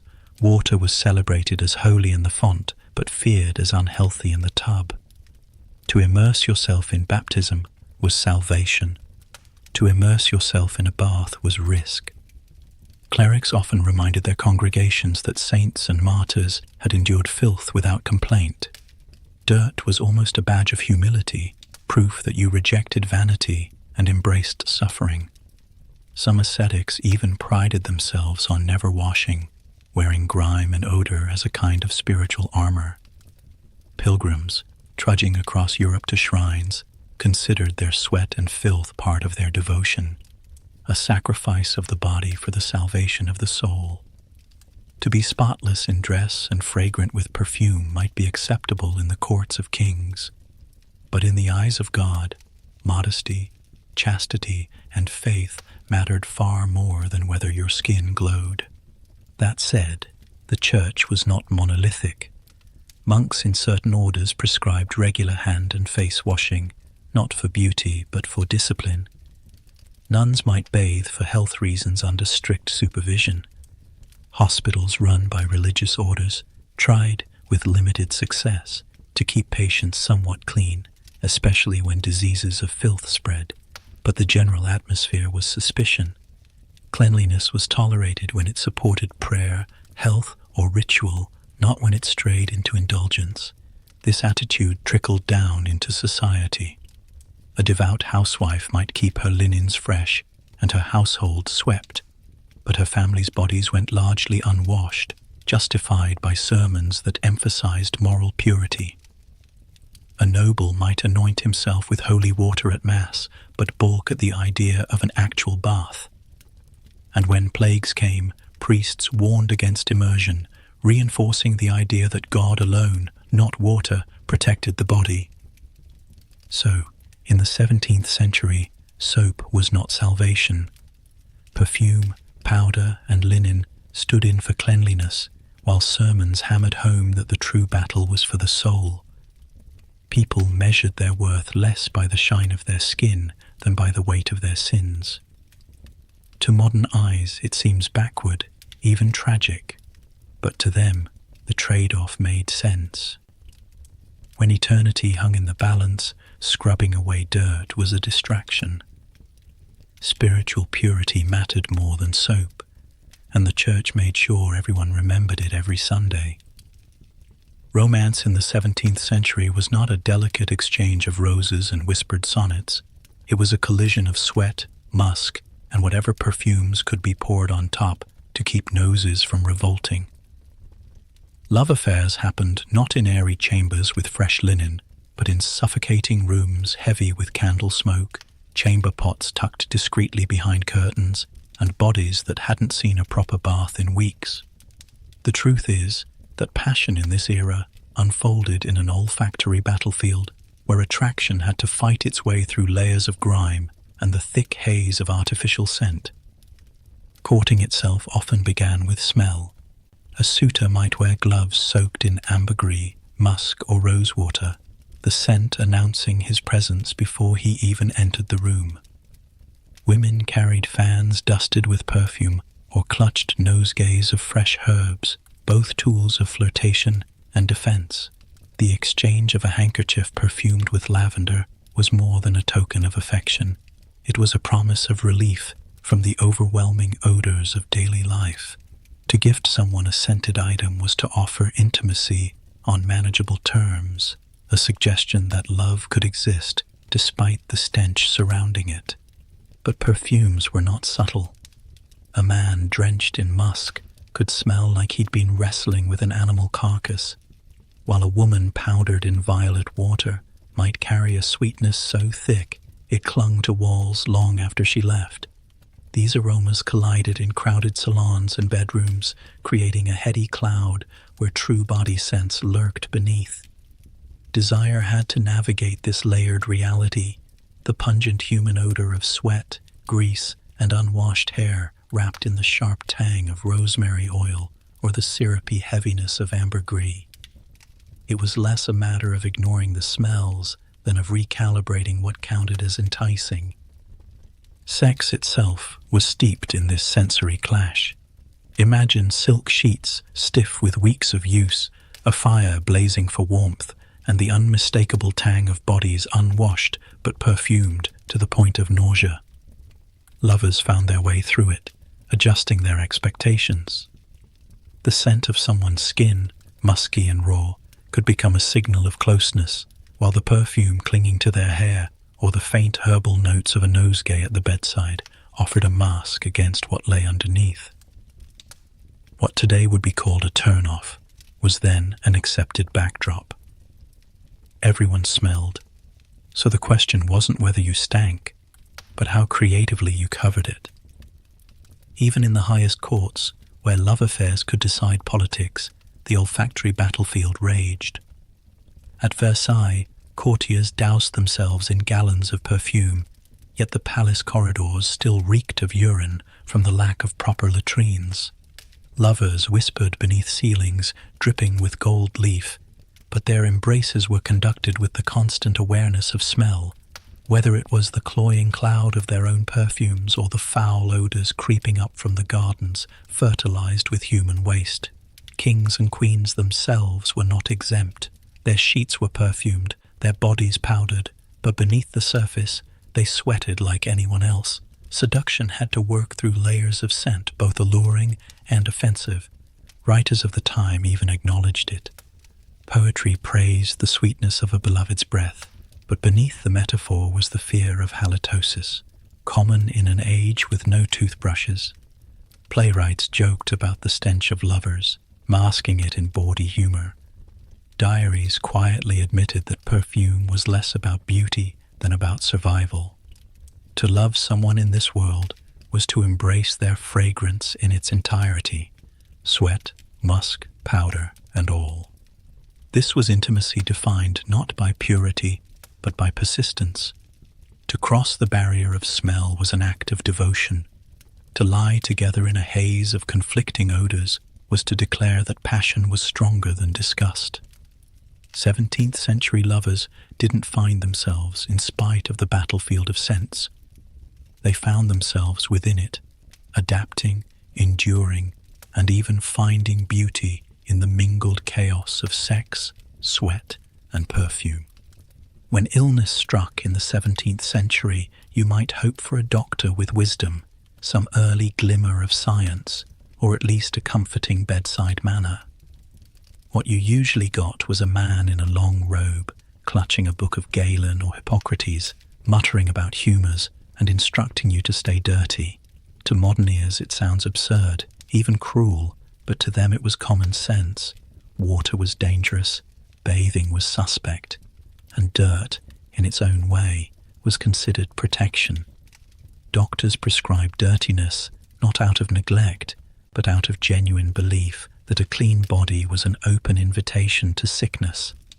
Medical theory at the time was rooted in humoral balance, the idea that the body contained four fluids, blood, phlegm, black bile, and yellow bile, that determined health. Illness was thought to arise when these humors fell out of balance. Heat and cold, wetness and dryness were constantly being weighed, and water was seen as both literally and symbolically destabilizing. Bathing warmed the body and opened the pores, leaving them vulnerable to the invasion of disease-carrying vapors or miasmas. To plunge into a bath during times of plague was practically suicide in the eyes of a physician. Better to stay sealed, your skin's natural filth acting as a barrier against the poisoned air. Doctors did not simply warn against bathing, they actively recommended filth. Patients were told to avoid hot water, to leave the skin untouched except for the occasional dab with a damp cloth. Sweat, though foul, was seen as purging illness, so washing it off was counterproductive. If your skin cracked under the crust of grime, so be it. At least you weren't giving disease a doorway. Sometimes physicians even advised rubbing the body with oils or powders to seal the pores further, creating a kind of protective shell. Cleanliness, in their minds, was not health but vulnerability. There were exceptions. A carefully controlled bath, usually lukewarm and infused with herbs, might be prescribed for specific ailments, but never frequently. More often, bathing was relegated to medical extremes, used to soothe fevers, to treat skin eruptions, or for women after childbirth. Even then, doctors issued warnings. The patient must not linger, the water must be prepared carefully, and exposure afterward could kill. In most cases, the safer advice was simply not to bathe at all. This avoidance extended beyond water to the environment itself. Doctors recommended that patients stay in rooms with heavy curtains, minimal drafts, and plenty of incense or smoke to purify the air. They encouraged people to carry nosegays of herbs or press perfumed cloths to their faces when outdoors. Washing the hands or face was sometimes allowed, but always under the shadow of suspicion that too much freshness was unhealthy. What mattered was not hygiene as we know it, but the manipulation of airs, vapors, and humors. The irony, of course, is that the avoidance of bathing almost certainly worsened many conditions. Skin infections spread, lice and fleas thrived, and wounds festered under layers of dirt. But to 17th century medicine, the link between filth and disease was not clear. Doctors could see that illness followed foul smells, but they interpreted it backward, not that filth caused disease, but that disease traveled through smells, and washing made you more permeable to those invisible threats. Filth, then, was not the cause, but the armor. For patients, this advice was both reassuring and dreadful. On one hand, it gave them an excuse to avoid the discomfort of cold streams or the risks of public bathhouses. On the other, it condemned them to live in their own sweat, sores, and stench, convinced that to wash was to die. The wealthy tried to mitigate with perfume, powder, and linen changes. The poor simply endured, and the doctors, with their authority and Latin phrases, confirmed that this was the proper course of health. So when we look back and wonder why nobody bathed in the 17th century, the answer is clear. They were told not to, not by ignorance alone, but by the very men tasked with keeping them alive. Doctors prescribed dirtiness with conviction, folding it into the fabric of medical wisdom. And in a world where survival depended more on luck than medicine, their patients listened, layering grime upon grime in the hope that sickness would pass them by. Childhood in the 17th century was not a sentimental age of soap bubbles, clean linens, and carefully combed hair. It was sticky, filthy, and relentlessly grimy. Children were expected to be dirty, partly because no one saw the point in keeping them clean, partly because there simply wasn't the means to do so, and partly because dirt was considered their natural state. If adults themselves went weeks or months without washing, what chance did a child have? The answer is simple: none. A 17th century child was born into filth and carried it around like a second skin. From the moment of birth, hygiene was already precarious. Midwives wiped infants down, yes, but in the absence of sterilization or proper cleansing, babies were often swaddled in reused cloths that had been sitting in trunks for months. Soap was expensive and reserved for laundry, not for tender newborn skin. Bathing an infant in water was rare and often avoided out of fear that it would make the child sickly. Instead, a quick dab with a damp cloth or a rub with oil might be the most attention their skin received for weeks. Babies smelled of sour milk, sweat, and the musty linens they were tightly wrapped in, and nobody thought this unusual. As children grew, the dirt only multiplied, crawling on floors strewn with ashes, sleeping in shared beds, playing in alleys where chamber pots were emptied. These were the daily realities of childhood. Their clothes were rarely washed, and even when they were scrubbed in streams or troughs that carried more bacteria than they removed. A child's hands were permanently blackened from soot, soil, and sticky food remnants. Faces streaked with snot, cheeks smudged with grease, and hair matted with sweat were simply normal. Adults did not rush to clean them, nor did they nag them about dirt under their fingernails. Filth was expected, and children embodied it more than anyone. There was also a pervasive belief that too much cleaning weakened children. Just as doctors warned adults that bathing opened the pores to disease, parents were taught that immersing a child in water made them fragile. Dirt was considered a kind of shield, a protective layer that toughened the body against illness. Better a little muck than a fever, they reasoned. Children were hardy, resilient creatures who could withstand filth in ways adults could not, so why bother scrubbing them? Let them wallow in it. It was seen as strengthening rather than harmful. Even lice and fleas were part of childhood. Nearly every child had them, scratching constantly at their scalps and wrists. Mothers might occasionally comb through hair or sprinkle powders to reduce infestations, but complete elimination was impossible. Vermin were part of the package. Stories and jokes from the era even make light of children scratching themselves raw in church pews or at school, as though it were as natural as yawning. Teachers didn't bother policing cleanliness either. What mattered was memorizing prayers, not washing faces. Hygiene, or the lack of it, was also tied to class. Wealthy children had slightly more access to clean linens and perfumed oils, but even they weren't bathed often. Their privilege showed not in soap and water, but in layers of clothing to hide the grime, or servants who wiped them down occasionally. For poor children, it was worse. They often went barefoot through refuse-filled streets, their clothes stiff with dirt, their hair crawling. Illnesses spread rapidly in this environment, and children were the first victims, but it was so common that few questioned it. To be a child in the 17th century was to live in a state of perpetual grime. Sticky fingers from honey or porridge were never really washed, only licked clean.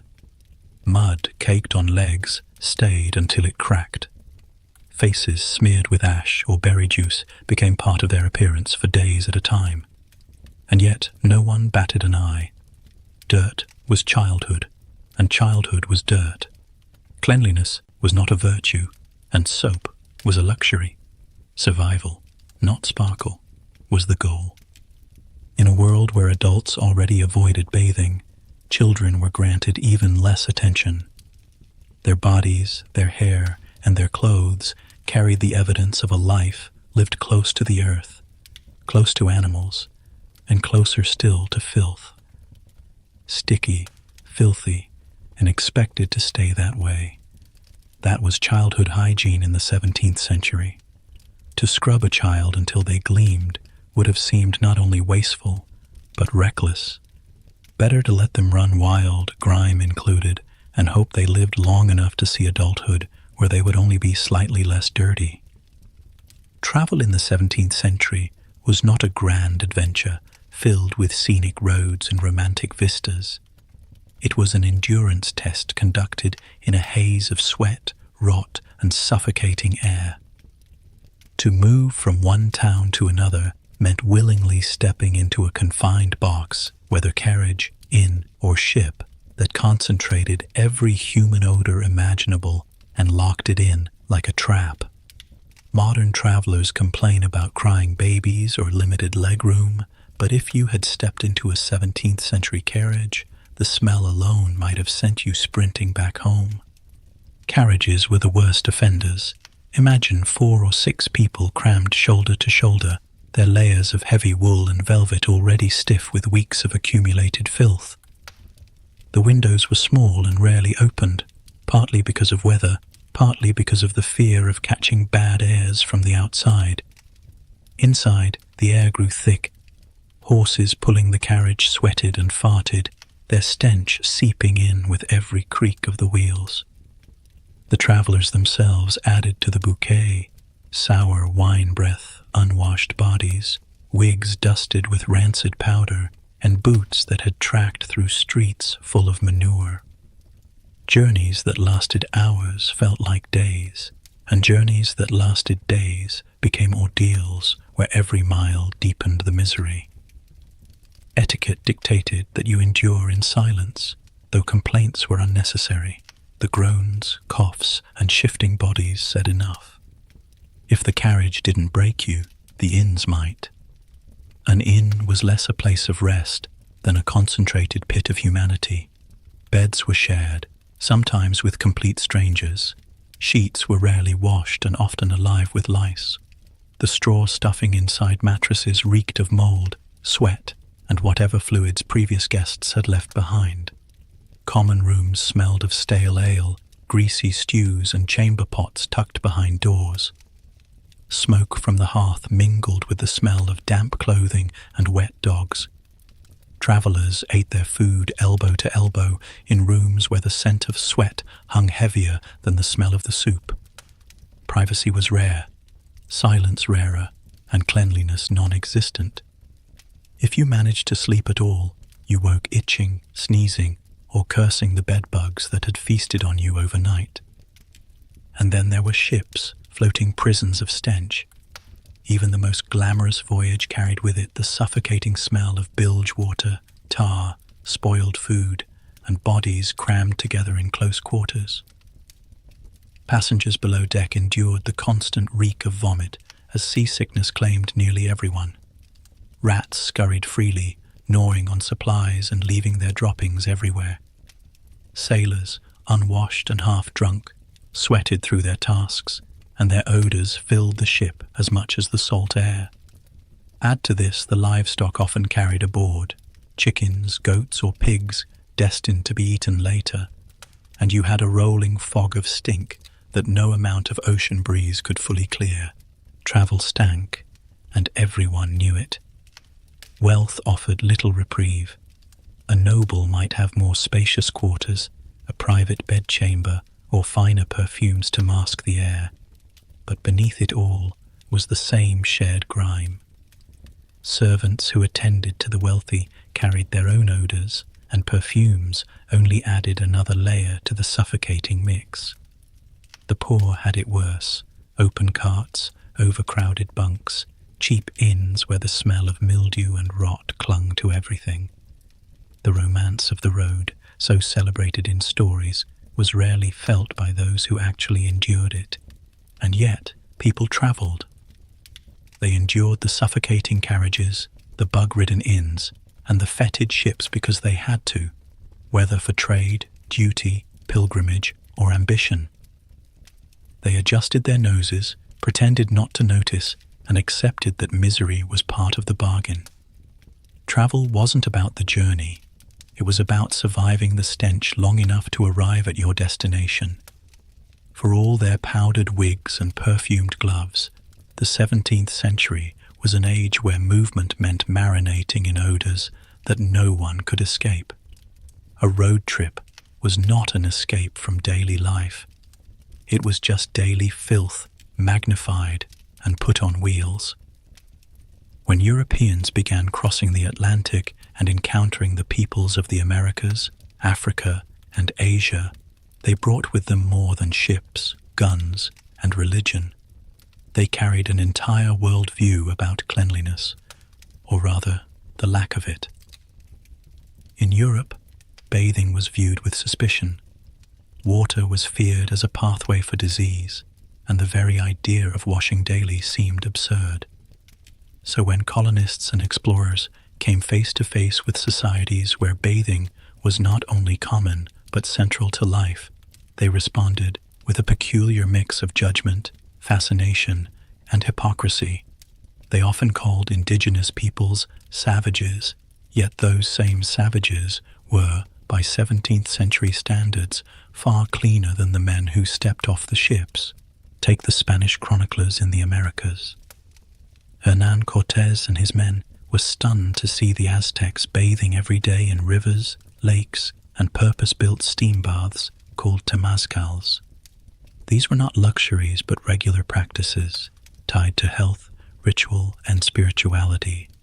To the Aztecs, dirt was a burden that needed constant removal, while sweat and oils were meant to be cleansed, not layered over with perfumes. The Spaniards, coated in weeks of travel grime and lice from their armor and clothes, interpreted this obsession with washing as exotic, almost decadent. Some even viewed it with suspicion, convinced that such indulgence was morally suspect. A people who washed every day, they thought, must surely be too concerned with vanity. Further north, English colonists arriving in Virginia and New England made similar observations. They wrote about Native Americans bathing in streams, even breaking ice in winter to immerse themselves. To the English, such practices looked reckless. Surely plunging into cold water would invite sickness and death. For the native peoples, however, it was invigorating, cleansing, and part of a cycle of health they had practiced for generations. The colonists shook their heads, muttering about savages and their strange customs, all while scratching at lice beneath layers of linen shirts that hadn't been washed in months. In West Africa, Portuguese and later Dutch traders commented on the frequency of bathing among coastal peoples. Rivers and lagoons were not simply for drinking or fishing. They were central to hygiene and social life. Bathing was woven into ritual and rhythm, a daily act tied to dignity. Europeans, accustomed to dabbing themselves with damp cloths or masking odor with musk, recoiled. They described the practice with condescension, calling it primitive or unnecessary, even as they endured the sweltering heat with unwashed bodies that locals no doubt found appalling. The irony was lost on them. Europeans saw themselves as the pinnacle of civilization, bearers of refinement and order, yet they were the ones who reeked. Colonists brought with them perfume bottles, scented gloves, and pomanders to hold under their noses, clumsy tools to mask their own stench. They judged others for plunging into rivers, steam huts, or hot springs, calling such habits heathen or excessive, while proudly wearing the same shirt for weeks. Their sense of superiority was strong enough to blind them to the fact that their hosts were, in every measurable way, more hygienic. This disconnect shaped colonial encounters in more ways than smell. Cleanliness was tied to morality in European thought. To bathe too often, they argued, was to indulge in vanity and sensuality. To remain grimy, by contrast, was to show restraint, humility, even piety.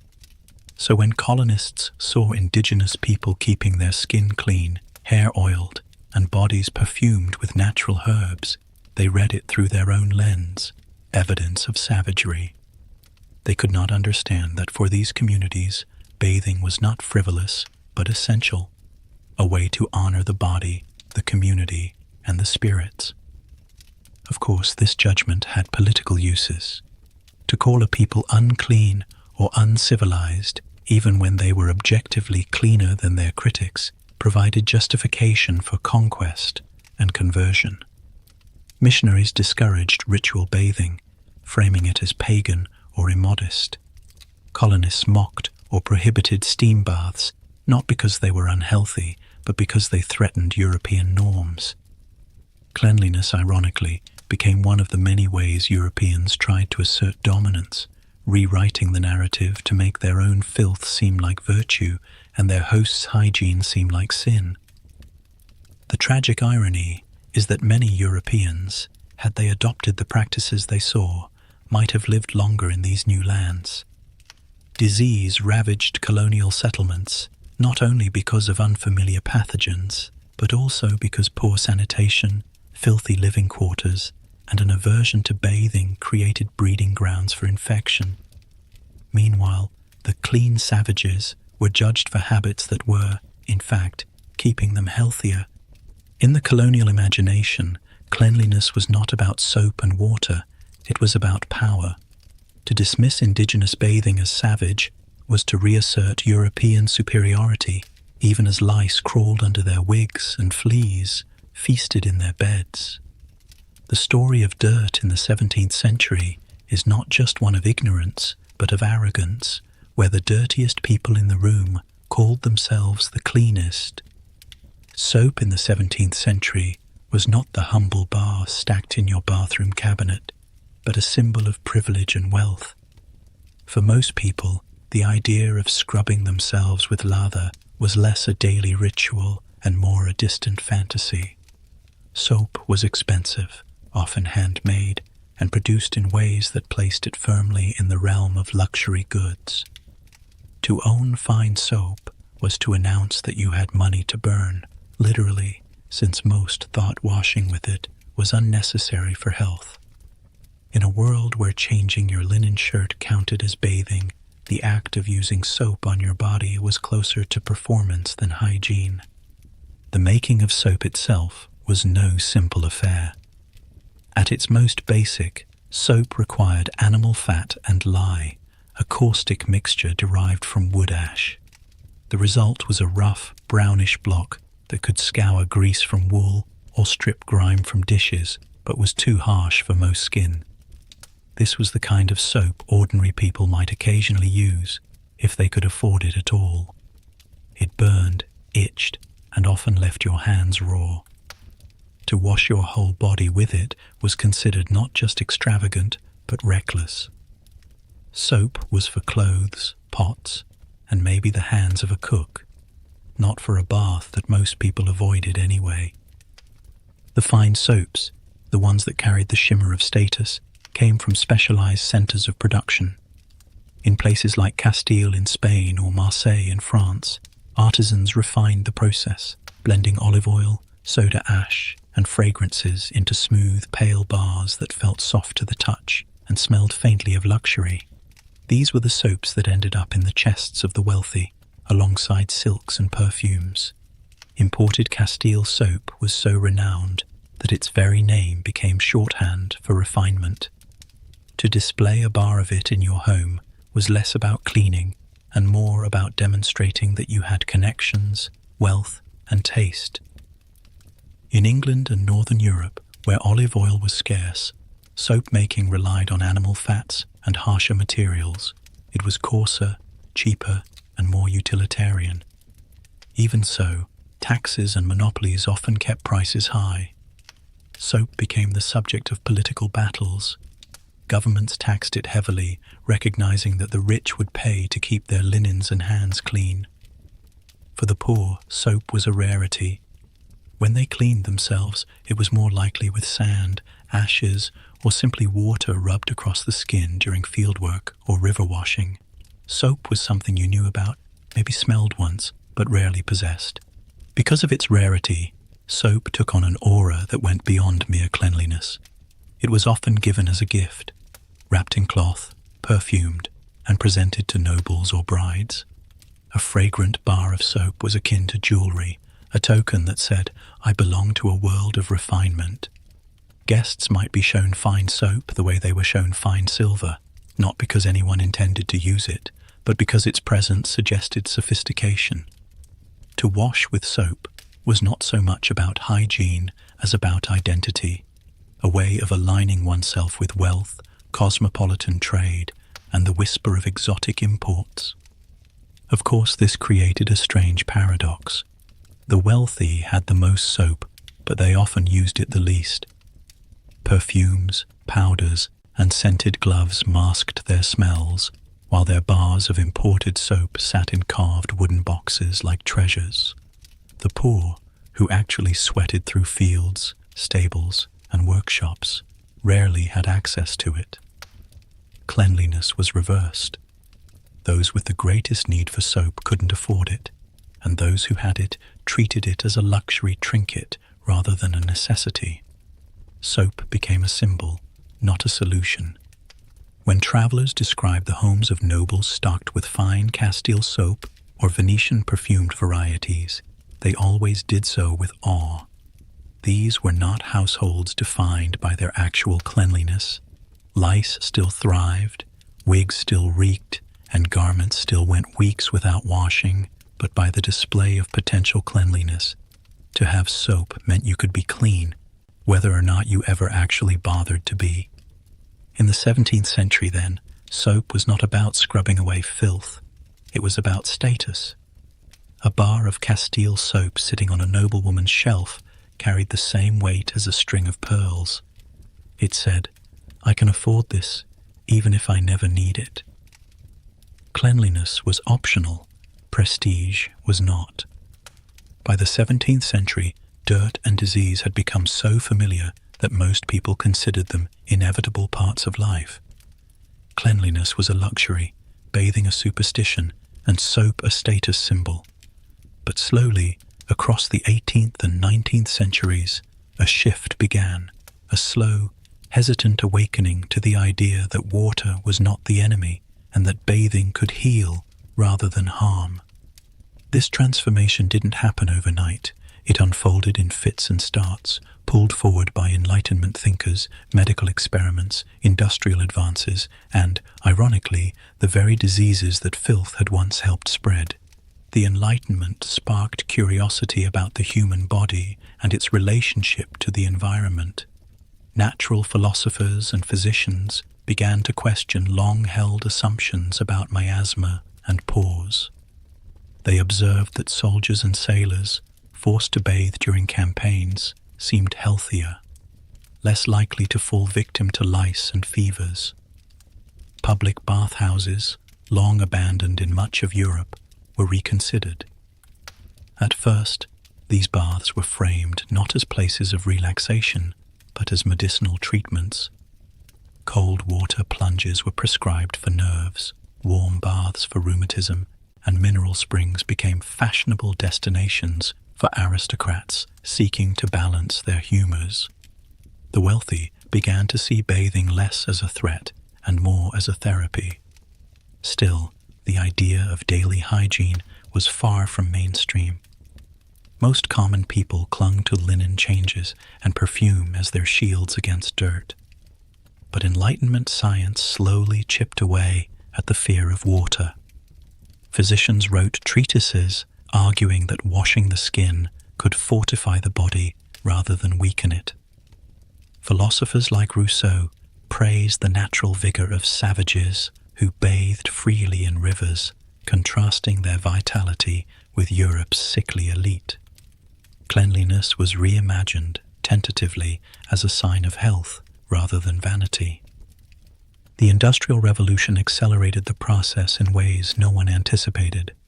Cities swelled with factory workers, and with them came choking smoke, overflowing cesspits, and disease outbreaks that could no longer be ignored. Cholera, sweeping through urban centers in the 19th century, forced authorities to rethink sanitation entirely. The link between dirty water and illness was not fully understood yet, but the evidence was overwhelming. Filth bred death. Governments began to invest in sewers, aqueducts, and eventually public bathhouses, not out of moral concern, but to keep the workforce alive and cities functioning. At the same time, the mass production of soap transformed it from a luxury into an everyday commodity. Industrial soap works in places like Liverpool and Marseille churned out bars that were affordable even for the working poor. Advertisers cleverly linked soap to virtue, purity, and civilization itself. Cleanliness became aspirational. Mothers were told to wash their children, not just for appearances, but for health. Bathing, once derided as a dangerous indulgence, became a moral duty tied to respectability and progress. By the late 19th century, germ theory finally swept away the last remnants of medieval superstition. The discovery that disease came not from miasma or bad air, but from microscopic organisms, shifted everything. Suddenly, water was not the enemy, but the ally. Washing hands, scrubbing floors, cleaning wounds, all became weapons in the fight against invisible killers. Hospitals transformed, households adopted routines of cleanliness, and public health campaigns taught even the poorest families that soap and water could save lives. The slow emergence of modern hygiene was not simply about science, it was cultural, moral, and industrial. What began as a fearful avoidance of water gave way to ritualized bathing, first among elites and eventually across all classes. Perfume and linen gave way to soap and tubs. The bath transformed from a risky indulgence into a daily routine. And behind it all was a new conviction, that to be clean was not only to smell better, but to live longer, to project respectability, and to participate in the march of progress. It is easy, from the comfort of modern showers, to laugh at the centuries of Europeans who recoiled from baths. But their transformation into people who not only tolerated water, but embraced it, was nothing short of revolutionary. What had once been feared as a pathway to death became the very thing that preserved life. Soap was no longer a status symbol, it was a necessity, and water, once mistrusted, became the universal solvent of both dirt and superstition.